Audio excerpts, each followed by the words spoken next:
Opa, sejam todos bem-vindos e neste vídeo, com a permissão do Senhor Deus Pai Todo-Poderoso, o único Deus verdadeiro, o Criador dos céus e da terra, o Deus de Abraão, o Deus de Isaac e o Deus de Jacó, que mais tarde foi chamado Israel, vamos ler juntos o capítulo de número 8 da carta que Paulo escreveu aos Romanos. Vamos lá?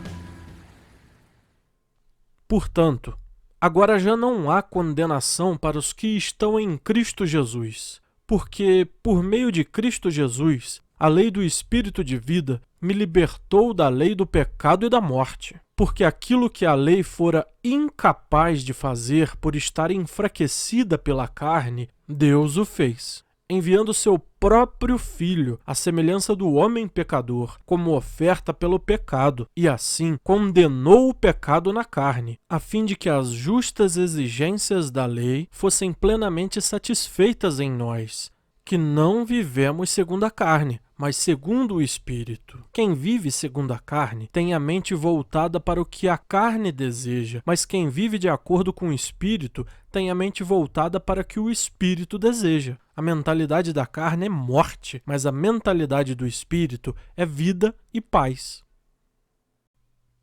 A mentalidade da carne é inimiga de Deus, porque não se submete à lei de Deus, nem pode fazê-lo. Quem é dominado pela carne não pode agradar a Deus. Entretanto, vocês não estão sob o domínio da carne, mas do Espírito, se de fato o Espírito de Deus habita em vocês. E se alguém não tem o Espírito de Cristo, não pertence a Cristo. Mas se Cristo está em vocês, o corpo está morto por causa do pecado, mas o Espírito está vivo por causa da justiça. E se o Espírito daquele que ressuscitou Jesus dentre os mortos habita em vocês, aquele que ressuscitou a Cristo dentre os mortos também dará a vida a seus corpos mortais, por meio do seu Espírito que habita em vocês. Portanto, irmãos, estamos em dívida, não para com a carne, para vivermos sujeitos a ela, pois se vocês viverem de acordo com a carne, morrerão. Mas, se pelo Espírito fizerem morrer os atos do corpo, viverão, porque todos os que são guiados pelo Espírito de Deus são filhos de Deus. Pois vocês não receberam um espírito que os escravize para novamente temer, mas receberam um espírito que os adota como filhos, por meio do qual clamamos, Abba, Pai. O próprio Espírito testemunha ao nosso espírito que somos filhos de Deus.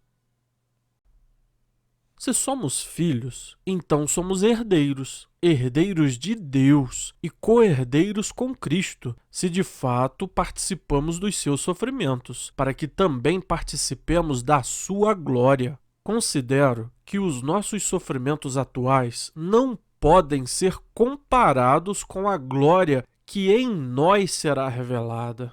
A natureza criada aguarda, com grande expectativa, que os filhos de Deus sejam revelados, pois ela foi submetida à futilidade, não pela sua própria escolha, mas por causa da vontade daquele que a sujeitou, na esperança de que a própria natureza criada será libertada da escravidão, da decadência em que se encontra, para a gloriosa liberdade dos filhos de Deus. Sabemos que toda a natureza criada geme até agora, como em dores de parto. E não só isso, mas nós mesmos, que temos os primeiros frutos do Espírito, gememos interiormente, esperando ansiosamente nossa adoção como filhos, a redenção do nosso corpo. Pois nessa esperança fomos salvos. Mas esperança que se vê não é esperança. Quem espera por aquilo que está vendo? Mas se esperamos o que ainda não vemos, aguardamo-lo pacientemente. Da mesma forma, o Espírito nos ajuda em nossa fraqueza, pois não sabemos como orar, mas o próprio Espírito intercede por nós com gemidos inexprimíveis. E aquele que sonda os corações conhece a intenção do Espírito, porque o Espírito intercede pelos santos de acordo com a vontade de Deus. Sabemos que Deus age em todas as coisas para o bem daqueles que o amam, dos que foram chamados de acordo com o seu propósito. Pois aqueles que de antemão conheceu, também os predestinou para serem conformes à imagem de seu Filho, a fim de que ele seja o primogênito entre muitos irmãos. E aos que predestinou, também chamou. Aos que chamou, também justificou. Aos que justificou, também glorificou.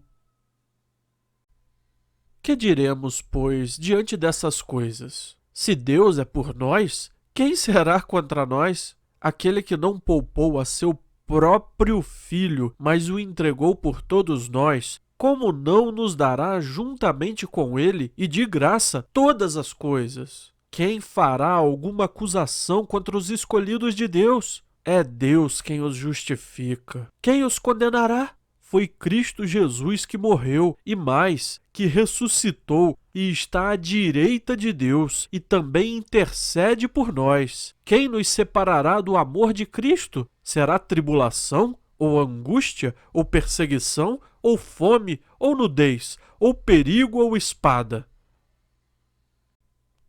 Como está escrito, por amor de ti, enfrentamos a morte todos os dias. Somos considerados como ovelhas destinadas ao matadouro, mas em todas estas coisas somos mais que vencedores, por meio daquele que nos amou.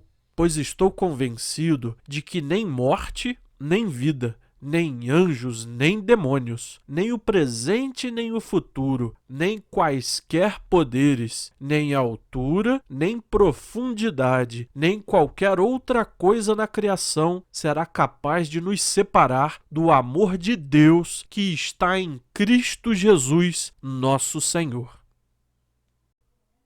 Excelente, pessoal! Terminamos mais essa leitura, graças a Deus. Agora chegou aquela hora que aparece aqui na tela algumas palavras que eu considero um pouco mais difíceis para compreender o capítulo. Se você tem alguma dúvida com relação a essas palavras, pause o vídeo, leia atentamente. Se for do seu desejo, depois de você conhecer as palavras, volte o vídeo e assista a leitura novamente para compreender melhor o texto. Obrigado pela sua companhia até aqui. E lembre-se, se inscreva no canal se ainda não for inscrito e ative o sininho de notificações para que você receba o aviso do YouTube quando a gente colocar novos vídeos aqui no canal. Deixe o seu joinha, caso você tenha gostado do vídeo. O seu comentário também é muito importante. Além disso, se você puder compartilhar este vídeo com os seus contatos, com os seus amigos, isso é muito importante, pois você ajuda o canal a crescer e também leva a palavra de Deus a mais pessoas. Muito obrigado e até o próximo vídeo.